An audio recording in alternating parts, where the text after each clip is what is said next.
Hello, everyone. Welcome to Behind the Scene. I am your host and Dungeon Master, Cranio Dad, and every week I like to spend some time talking about the things that happened in the last session to let you know what I go through as a Dungeon Master. For those who are inspired and want to try being a Dungeon Master, because that's where a lot of people really should eventually try to be. And for those who just want to understand the chaos on this side of the DM screen. I spend a little bit of time and seeing that everything is all sorts of jacked up, because why wouldn't it be? Why wouldn't it be? We're not doing planning and prep yet. What is this? What is this? Oh, this is me being lazy from last week. There we go. We're not doing this yet. Oh wait, planning and prep. Okay, there we go. That's better. Oh, there you are. Hi. So, I am working on trying to make sure that you guys understand what I have to go through as a Dungeon Master, to let you see what I think the players did that was awesome, some of the things that was nerve-wracking, just to give you some ideas of what it's like to be a DM. And then I talk about how the players' actions have changed the campaign. And this week's going to be a really, really, really fun one. So, for those who are new and joining us, let me give you a little recap of what we are doing for Ghost of Saltmarsh and what all is going on. So, Ghost of Saltmarsh is the newest campaign from Dungeons & Dragons. It is set in 5e, which is the most current edition. I was able to find some players from across the interwebs, and we play usually every Saturday. We've got a little bit of off and ons going on for the next couple of weeks. We are off this week, obviously. But let's talk about how the party ended up where they are. The party answered a call for help. They left from Vilkstead under the agreement of paid travel, room board for 2 10 days, and adventure. After 19 days of sea, with one unplanned and amazing stop at Crow Island, the party reached the town of Saltmarsh. They met with their new employer, one Varus Nightbreeze, at their new base of operations, for now, the Sea Breeze Tavern. In order to be able to work as an adventuring party in the region, the party will need to show their worth to the town council. As an advisor to said council, Nightbreeze has sent them out to investigate the issues surrounding the house up the coast. The party met and interrogated a poacher whose name is Jameson. He's facing the death penalty, and they learned that there are some things that are definitely going on at the house. They made it to the house and worked their way through the first floor, finding a hidden passage into the basement. They quickly learned that they were not the only ones there. They cleared the first floor, at least part of it, and the basement by way of hidden passages and caves. And after a long fought battle, they were left rounding the corner, and they saw the rowboat on the way out. They decided then to clear out the rest of the house. They came across a bound and gagged elf adventurer named Ned. He was also on his way to Saltmarsh, and he sought rest in the house. He was on his way there, and the party wanted to make sure that all was well. So Ned wanted to have them leave the town, or leave and go towards Saltmarsh to get out of the house for a lot of reasons. And the party just wanted to make sure the house was cleared. And it was really upsetting for Ned. So he saw an opportunity when the party was dealing with surges, and he attacked Rogelio, killing him, and made for the woods. Only the uttered prayer from the lips of the dragonborn paladin Circe was able to save Rogelio from 3 failed death saves. The players then recovered the bear-trapped Ned and took him to Nightbreeze for interrogation. They also mentioned to the town guards that it was Jameson's traps that may have led to help bring Ned to justice. After receiving a hefty reward from the town council, the cargo, they also received a plea to go back to the house and stop the smuggling trade once and for all. On the way there, they were ambushed by a party of lizard folk that turned out to be a hunting party, and they were brandishing shiny new spears, which seemed really, really out of place. So they started the watch cycle. There were town guards that were provided to help with an evening watch, and that's what was supposed to happen. First night, everything was quiet. Second night, all hell broke loose, folks. And my job as a DM got significantly harder. But that's okay. That's what it's all about. So let's talk about a little bit about what happened. So now we get to actually start the autopsy. And that giveaway over on this side, I forgot to update that before we started. The giveaway doesn't really take effect during the behind the screen. This is just a chance for you guys to ask me everything. Yeah, Wiley, everything. It just, if you want to talk about what it's like to play with players who A, are not afraid of death, B, are playing their characters extremely well, and C, will make you conceive things that you never could have conceived. This group is totally it in all the best ways. So I had a certain number of roles that I wanted to have take place. I was going to be between 1 and 3 nights of watch. DB Wrecked, thank you. Yes, you get to give me the alert twice. I appreciate it, sir. Thank you for the resub. I appreciate it. But the party was set up to where they were able to focus on watching for ships coming in that were going to be giving a signal. And the guards would be patrolling the grounds. The guards would come up every single night right around sunset, set up camp, and based on the guards' rules, they would see if anything would happen. And I did those on the side, so I knew that if we made it to 3 nights, there was going to be some additional fun. But the players had to basically reach a certain number of total perception rolled. This is not a mechanic that I know of for D&D. This is something that I pulled out from my storyteller days, to where it's not a aggregate number, or it's not a number per night, it's an aggregate number of the rolls. So I had to sit there and do math on the side based on the perception rolls, and once a number that I had predetermined was breached, that's when they were finally able to engage the, it would trigger the event of the ship coming near port. I did this for a few reasons. To me, it makes it a little bit more real. I mean, the ship could be going back and forth. If they have a bunch of low perception rolls, they'll never see the ship, and that just adds to the nights. But if they are doing their best to look, and if they have a really good system worked out, they should hit it within a couple nights, and they did. I made the mistake as a DM to mention the fact that our water genasi could be able to go out and go night diving for oysters if she wanted to. Because the party was really well geared towards who was going to be on watch and who wasn't, and who needed sleep and who didn't. I think having a player fall through 2 failed death saves, 1 with a critical, really kind of sparked something for them, and they've been kind of on point and a little on edge, but I think it's been purposeful. So on the second night, the party saw the ship. Unfortunately, on the second night, the Genasi decided that she wanted to go for a swim, and she was looking for the boat, not diving for oysters. So I had the situation as a DM to where the boat appears because they finally hit the number that they needed to. I have a player in the water that's a good distance out, and the player decided that she wanted to go interact with the boat. And I did not know the direction that she wanted to go at first. So I have a player who, and I already know from what the book tells me, that they are at least a half hour away by boat from shore to ship if they are expert sailors. And thankfully they have 2 people with sailor backgrounds on the ship. And so I was giving them credit for at least a half hour on ship with the wind and all that fun stuff. But I have a player who's getting ready to board the boat solo, and 2 other players who are at a distance, and 2 other players who are asleep. I let the dice fall where they were. I thought I saw a direction the Deluge wanted to go, and I still don't think that I was 100% wrong. I haven't talked with the Deluge too much about what her angle was, but she was able to board the vessel, and she was able to use her background to invoke basically a parlay without asking for a parlay with the captain of the vessel. By dropping some names that the captain obviously knew. So, yeah, this is where it got all sorts of janky. Yeah, everything is fine. Everything is fine, Chancellor. Everything is fine. So, the premise of this ship is that it's part of the smuggling ring. There are weapons and stuff coming into Saltmarsh for some reason for which the players still don't know. The lizard folk have new spears that they totally shouldn't have. And there's a lot of contention about the lizard folk with a little bit of interaction that the players have had with people in town, which is purposeful at this point.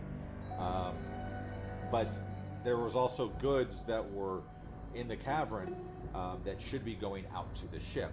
So it's a lot of idiosyncrasy and a lot of like putting the fingers together happening at this moment. This is the crux of what is supposed to start driving the story, and I've got a player on board the vessel that they're supposed to overtake talking to the captain, warning him to leave. And the players get the other ones up. They can see the deluge is getting on the boat, but they can't hear anything. The fighter tried a very good tactic and tried to send out a familiar, but it was so far away that I had to allot for flight time. And it's like the age-old question: what is the wing speed velocity of a coconut-laden swallow? So I had to do some really quick, like I was going to take about 30 or 40 minutes to fly out there and fly back as a bird and all that fun stuff. It's kind of like Saltmarsh has some kind of sinister secret. So I had the bird flying out there, the players trying to get themselves together, and Deluge dealing with the pirates on deck. She is able to. It came down to 1 point on the dice roll. She tried very convincingly to convince the captain, to just leave, to go somewhere else, and just get out of there. And to me, as a DM, what I was reading is that she was trying to save the party. The party is well aware of the fact that they might be in a little over their heads at this point, that things seem to be not at all what they appear to be.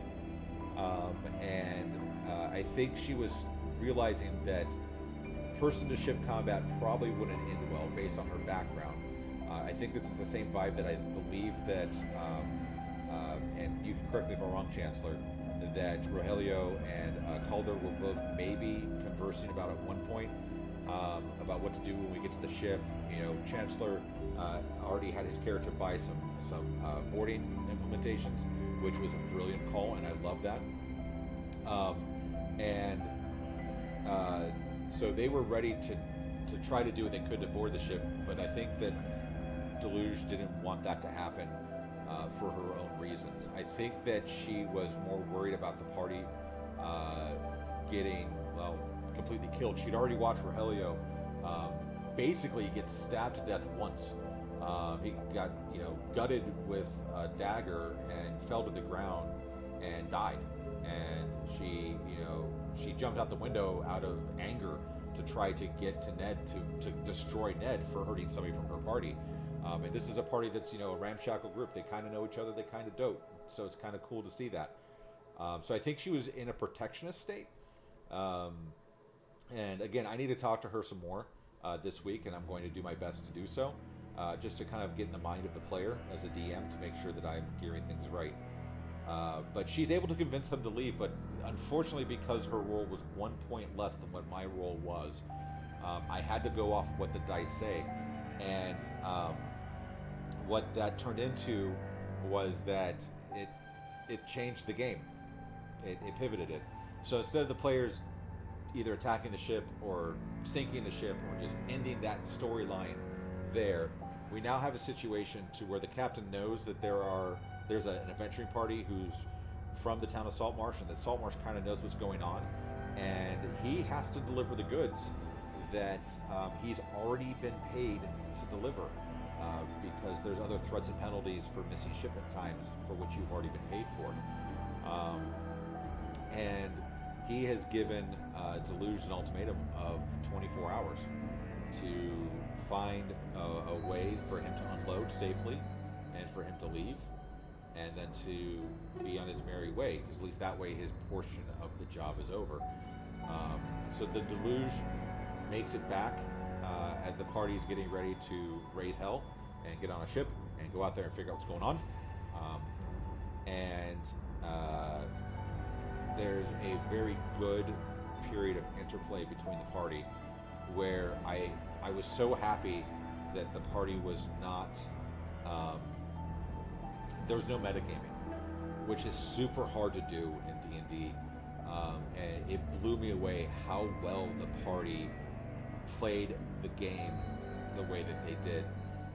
They knew everything that was going on the ship, because I didn't want to use any kind of whispering techniques, which I could have used, but I wasn't prepared for that at all for a virtual setup. If this was an in-person setup, there's about 10,000 different ways to do it. I could have been passing notes back and forth.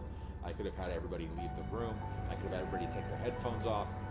there's a lot of other things I could have done, and that's on me, and I didn't do that. But it's a learning event for me there. But they knew what happened on board, and then Deluge comes back and she spins them a tale, and she doesn't outright lie to them. She bends the truth a little, and because of her roles versus the party's roles, those who checked, they believed her, and so now the party believes one thing, the players know another, but there's still a lot of anger and mistrust that is starting to embed itself in the party. This is not the kind of stuff that I've ever seen break a party. This is the kind of stuff that usually causes a party to grow. This is the kind of stuff that causes a party to bond much more so than it normally would. Because what we have going on is a very interesting interplay between character backgrounds and personalities, player backgrounds and personalities, and real life friendship between the people, and watching things all happen.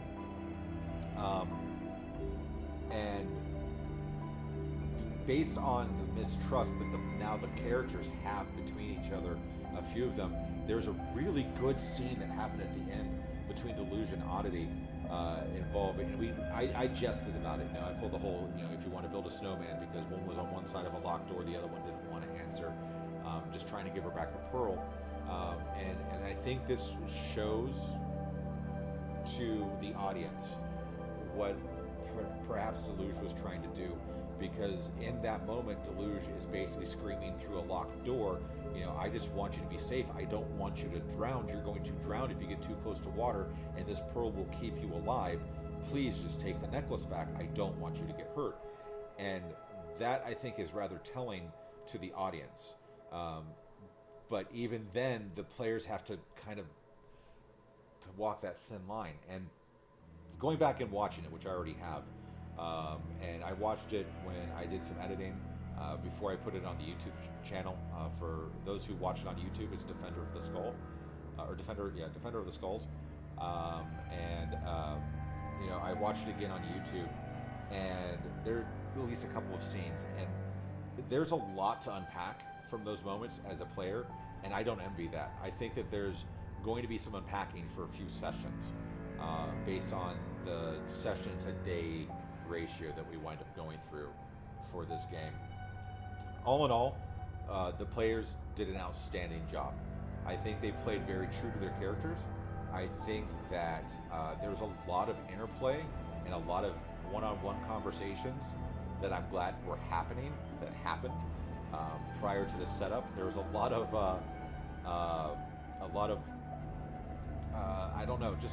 just starting to let your character play through that was happening, and that was so awesome to see.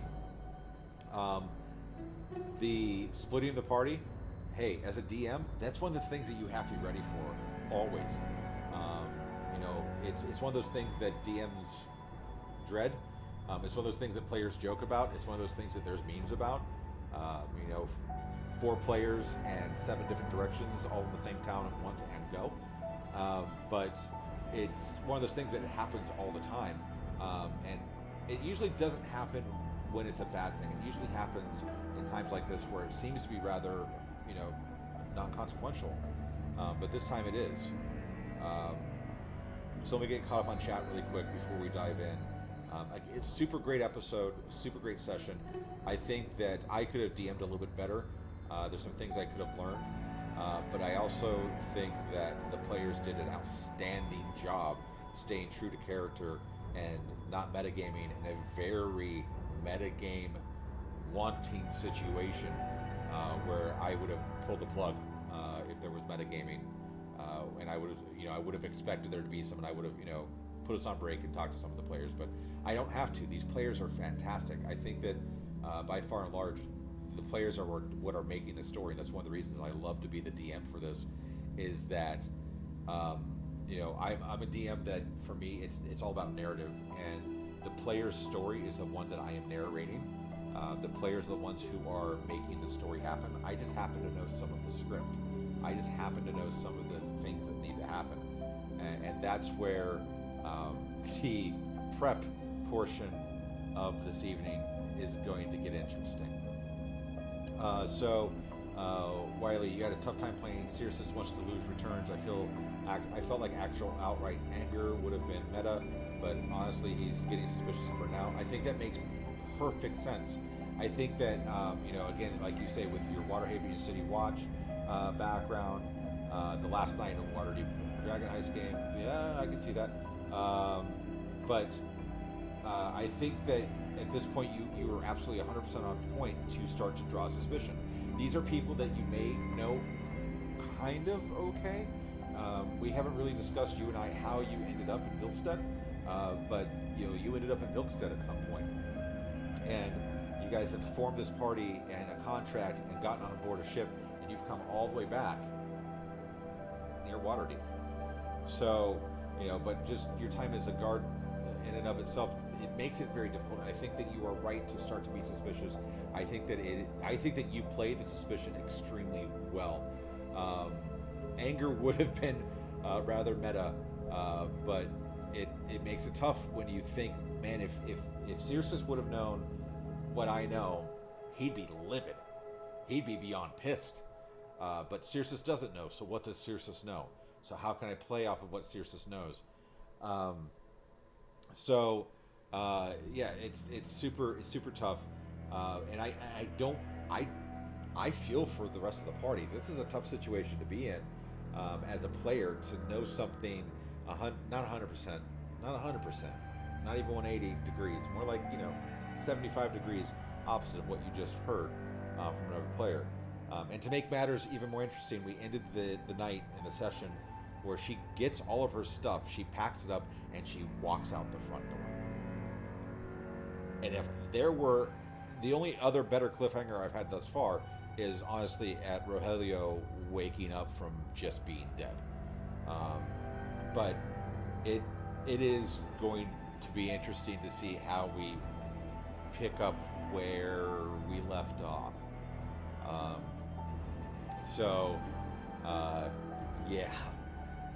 It was a good session. Players did great. I did mediocre, but that's what I do. I am a mediocre game master that does my best to tell the story of my players. So, with that, let's go ahead and end the autopsy portion and jump in for real this time into planning and prep. So, here is the awesomeness, and this is 100% spoiler free. So, players, if you're in chat, please feel free to hang out. It does not bother me one way. Here's the awesomeness of being a DM. Now, I've read through the story a few times, and D&D, in and of itself, is sometimes not that linear. And there's sometimes little rice grains of things that happen that creep and rear their ugly head as a bull weevil, near the final part of the campaign. And what they've done for Ghost of Saltmarsh, for those of you that aren't already aware of it, is they've taken some older modules and they've updated them to 5e, and they've put them together in a loosely grouped story. There's a story that does flow through Ghost of Saltmarsh, but these are also still 100% designed to where you can chop them off and say, I want to use this for a one-off for my players for another campaign. It's purposely meant to be nondescript. It's not actually set where I have it, it's set anywhere I want, and I just happen to choose where I chose. So, but I do know enough to know that this past week has been awesome. I've been on vacation because my daughter was supposed to have surgery on Wednesday, and that's been delayed until a date that will be determined later for a lot of other reasons. But I've spent a lot of time rereading the book and trying to, like a detective, take the pen with the string and go here and then here and then back over here and see, oh, nope, that doesn't, oh, okay, that part does, and see what this means. Because this is one of those situations where I think Wizards as a whole believes that the option of what has happened won't even be on the radar for a player. And I think that we're proven as DMs time and time again that that's often what we need to prepare for. So there's like 2 or 3 ways that it could have gone, to where they sink the ship, they board the vessel, kill everyone, and figure some stuff out. Or they barter with the ship and figure stuff out. but there's still a fight, and there's still some stuff that resolves. But to make a deal with the ship, as analogous is what has happened, is it has potential game changers, because at this point now I have to contend with the reality that there is a vessel that is afloat as part of we'll just call it, not the right terminology, not the Black Network, because that is the Zentarum, and that's not who these people are. But part of this, this under the table trade system that has been going on, that now know that Saltmarsh is onto them, and that changes things. That's going to change some of the end game, not even by a little bit, based on how I've been running the game. But it's one of those things that I think I have traced out everything that I need to, and I know some adjustments that I need to make now to make some things make sense in the end. I also know of some ways that I can use my power as the DM to invoke some changes through what the players may or may not experience based on what their actions are in the next sessions to come. Some of the stuff they probably won't even see until much later on now, but I think that, as I spoke last time, that's one of the benefits of doing Dungeons & Dragons in this day and age, of having video on demand on Twitch, of having live interaction with an audience, of having a YouTube channel that has archived 5 years of my Dungeons & Dragons experience, is that the players and myself can go back and take a look at things and try to remember what we need to remember, and try to see how the needle is being threaded and how the thread is changing color. It's going to be really interesting. This has not been the most rework I've ever had to do, and it hasn't been a lot of rework. But it's one of those things that it's going to take a little bit more time this week to kind of figure some things out. I need to talk to Shannon, to Deluge's owner, the hand that moves Deluge, and get a little bit of insight, a little bit more insight. She gave me some insight, but I need to get a little bit more and see what direction she winds up wanting to go, because it's going to allow me to pivot the story where it needs to be pivoted, and see what happens from there. Yes, as Gidgewitch shared, Nightbreeze is my character from his Dragon Heist campaign. So if you guys want, there's a bunch of stuff involving Nightbreeze from Gidgewitch as well. But this is it takes place later. We'll see, if Nightbreeze dies in that campaign, Nightbreeze dies in that campaign. This is a completely different universe. So it is what it is. But yeah, as a DM, planning and prep is fun. Because when I'm playing online, the advantage of playing online is the fact that I already have all the maps, I already have all the tokens. I just need to read the story and make sure that I'm being congruent. So the better that I know the story, the more that I can bend how the story ebbs and flows. Because unlike a lot of other games that I've seen, and I see a lot of other DMs that do this, you can have the general structure and then you just break the mold and you make it do what you need it to, and you have a slightly different end game. But D&D is really good at allowing the dungeon master to say, okay, cool, you were supposed to go from here to here, and now you're over there, and there's no chance of you coming back here, so let me go ahead and pivot this event back to where you are. Let me bring the event to you, and let's see how that changes things. Let's make it to where instead of you attacking the dragon in its lair, the dragon's attacking the town that you live in, and now you're on the defense instead of the dragon. And yeah, you lose the fact that you no longer have a lair to deal with, but you also lose the fact that you have the advantage of being the aggressor instead of the defender. So there's some pivots that I'm going to probably have to do, which is 100% cool. And it's the ability to... Oh, is the music a little loud? I can fix that. Things like that, you guys just need to tell me, because I can do things like that and fix it right away. I'm going to have to pivot a bit, and I'm going to have to pivot in different areas. It's going to be little changes here in the beginning, and a larger change, I think, about 3/4 of the way through the campaign, um, because I'm going to have to realize that I'm going to have the consequences of the players letting the trade network know that the town is now onto them come to fruition. That's not going to come right away. That's going to wind up coming later, and I have to figure out how that's going to work.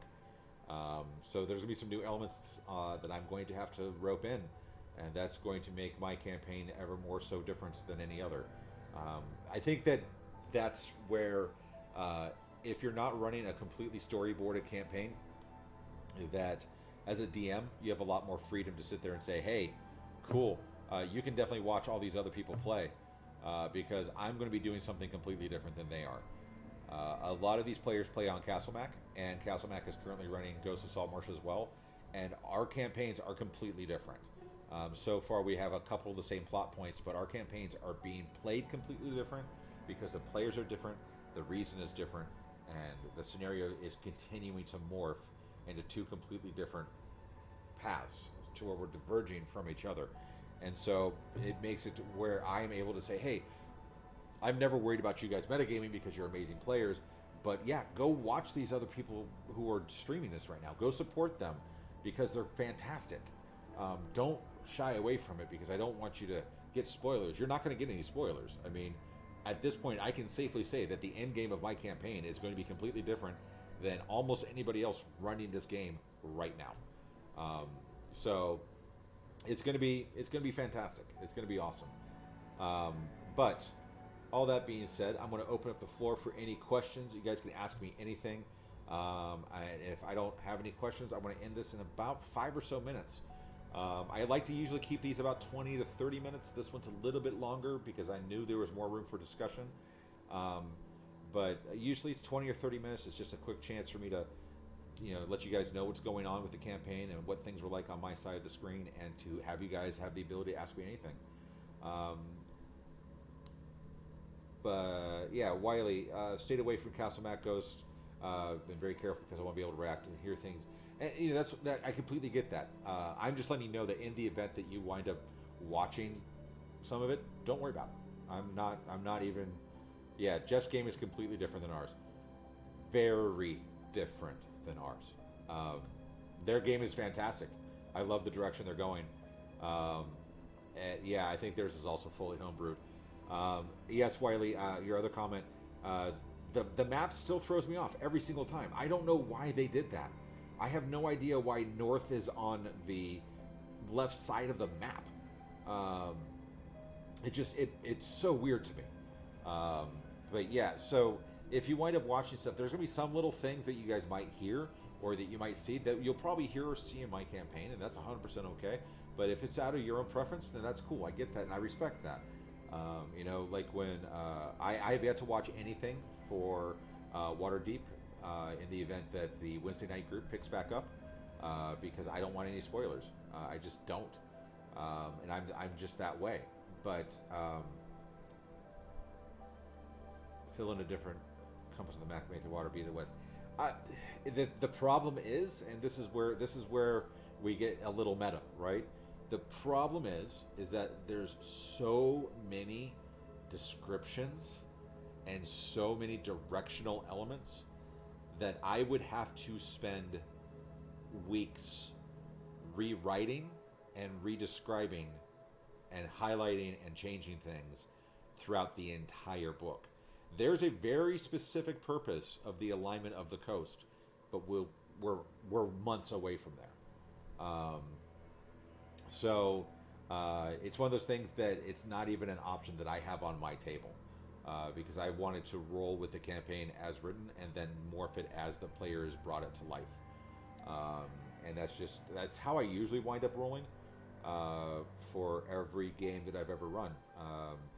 The only times that I haven't were some homebrew stuff that I did that I wound up folding into the Lost Mines between levels 3 and 4.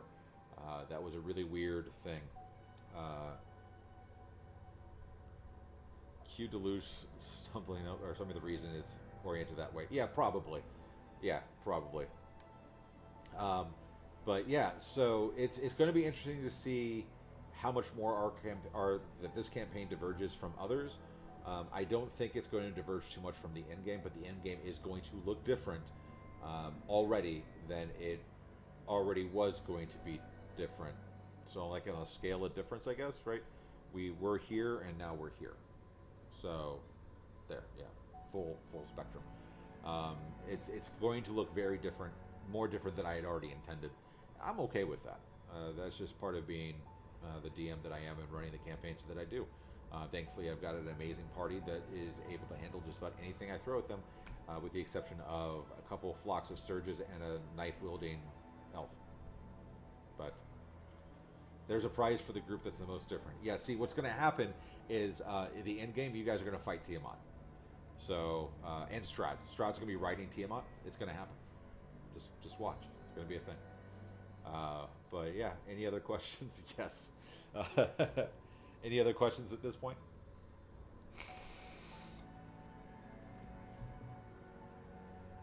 As long as it's not next week. Yeah, that's fair. That's fair. I have dusted off Strahd as well as what's the other really crazy one? Anyway, I've got them all, so I've dusted them all off. I'm pulling elements from everywhere. It's just going to be a thing. It's going to be a thing that we wind up doing. How long do I see this campaign going? Let's see, at this point, we're still finishing up Chapter 2, which is really Chapter 1, because Chapter 1 is nothing but description. I would say, at a good 30 years, at a good pace, I could say 6 months. It could be longer. It could also be a lot shorter. You guys could, come across the big bad evil guy super early on and leave me no choice but to TPK you all. But no, I'm thinking about 6 months or so. We will probably be either rounding out the campaign or pretty close to it. You guys are moving at a really, really, really good clip. I know that it seems really long to be 6 sessions in and still be in Chapter 1, but Chapter 2, but in the same chapter. But this is designed to be a really good foundation. And there were actually 2 parts to this. In my opinion, if they weren't being level conservative, they should have separated Part 1 from Part 2. So Part 1 was going through the house. Part 2 is where you guys are now and dealing with the Sea Ghost. So the Sea Ghost could be a very short 1 session thing. In fact, I think it's designed to be a 4-hour session from the time that you guys find the ship until the time you complete the issues with the ship. So we're not really that far behind because we've thrown in a lot of expositional narrative. And I think that narrative is going to pay off in spades when it comes to not fast pacing, but the speed that you guys move is just so ridiculous in such a good way. You guys figure out what you need to do, you make a decision, boom, you go. And we fast travel. And I don't spend a lot of time with the travel stuff because in this current part of the campaign, it doesn't make any difference. Things are going to get sped up. Depending on what happens with the Sea Ghost, one of the things I do know is there's a whole potential that an entire chapter gets torn out of my book. So that's the ramifications of this thing. So I think 6 months. We'll see. You could almost quote me on that, but we'll see. It all depends on what happens with Sea Ghost. If Sea Ghost goes completely awry, this campaign could level up much faster, and you guys could be rounding out and completing the story in 4 months. If it goes the way that I think it will, about 6 months. If it goes completely the other direction, this could drag on for 8 to 10 months. We also have to worry about things like Gen Con coming up in 2 weeks. Every episode of shopping episode, God help us, no. Our shopping episode was a grand total of 45 minutes of gameplay. I love these people. It is amazing. It's going to be interesting to see what direction we wind up having to go. like I said, we got Gen Con in 2 weeks, so we're going to be off for that. There's going to be some stuff in September that I know I'm going to be off for. And I don't know when my daughter's surgery is going to be, so there's already another weekend in there at least that I won't be able to DM. Not that you guys can't get some, you just said a chance, not that you guys can't get some RPing in. You know, that you guys might be able to, I have some ideas of some ways that we can make some valuable content to help drive the narrative while my daughter is recovering from surgery. But we'll talk about that offline as a group as we get closer and as I have some ideas of some dates. If it winds up working out kind of like it would have worked out to where we weren't going to play this week anyway, we'll just take the week off, then we're already good. But if it winds up to where you guys are all free, there's a good likelihood that I have a couple ideas of narrative ways that you guys can drive the story without my interaction. I've also looked into reaching out to a couple of other DMs who are completely new to most of you to run a session or two. But we'll have to wait and see. That's what we do. Ooh, yeah. I've got friends sometimes, somewhere, some places. But anyway, all right, y'all. I am going to check for somebody to raid because I believe in raiding at the end of every single session. Doesn't matter if I have one viewer, doesn't matter if I have 1,000. If I ever have 1,000 viewers, I'll be speechless. But that's not for here or there. Let's take a look at what's going on the interwebs. I see that Scraticus is up and running, so there's also Encounter Roleplay. Let's see. I'll let you guys vote. Encounter Roleplay is up, and I think I saw Scraticus as well. Put ones in chat for Encounter Roleplay, and twos in chat for Scraticus.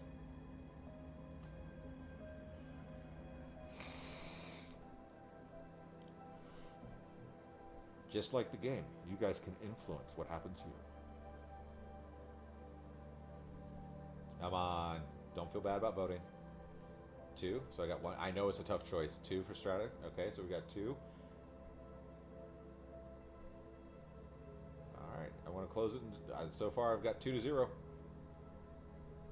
All right. Blue pill. Got it. Cool. All right, we're going to hit up Scraticus. All right, folks, thank you so much for hanging out. Normally, I do these on Mondays or Tuesdays based on what my schedule allows. They are normally about 30 minutes. They usually follow immediately after the game. So my next one will be next Tuesday. You would have rolled for it. Hey, it happens. But normally it'll be, so next one will be not this upcoming Monday or Tuesday, but the next one, because we are playing next week and then we're off for Gen Con. Because I'm not going to Gen Con, even though I have friends, family, relatives, life, history in Indianapolis. I'm not going to Gen Con this year. Next year, though. Next year we'll be going. But yeah, thanks, Adam, for letting us miss this week. We needed the break. But you all have fun. I'm going to go ahead and queue up the raid. Make sure when we get over there, give them some love. Send them some hype. Let them know that we love them and that this is awesome. But I will see you guys next time. I will be playing Sea of Thieves in a little bit, but probably not streaming tonight. And I don't know if I'm streaming tomorrow yet or not. Putting that out there to the ether for anybody who's watching who has Sea of Thieves that would like to play as some Sea of Thieves to work on some of the new content, because I've already finished it, because that's what I do. Anyway, all that being said, now I'm at the really strange point where I'm getting ready to launch the raid and I don't know what I'm going to do.